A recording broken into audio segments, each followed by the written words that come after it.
Hi friends, today we're going to continue on with our civil rights. So you're going to want to click on Thursday and you have two small articles to read today. So you have the Clinton 12 and when you download this, it's going to have both the article and the questions on it. So you have your article here, as well as some pictures and captions, and then it has your directions. So it says highlight the kinds of actions that people of Clinton, Tennessee took to protest the desegregation of Clinton High School, and then what was unique about the Clinton High School desegregation.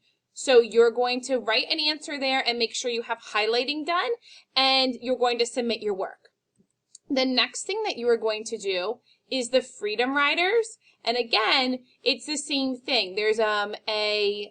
There's some questions on the side, okay? So make sure that you're uploading this page. So it says that you need to highlight what Rosa Parks did to get arrested, who became the leader of the civil rights movement, highlight what the Freedom Riders were trying to accomplish.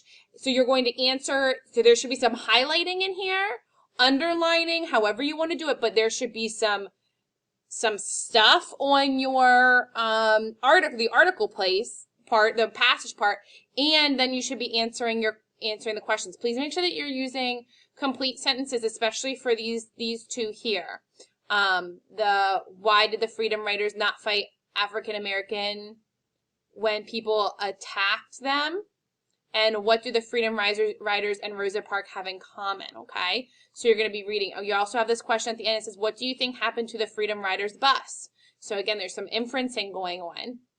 So make sure that you are completing this. Again, we should see some things highlighted or underlined in your passage and your questions answered. And this is what you're going to upload when everything's completed.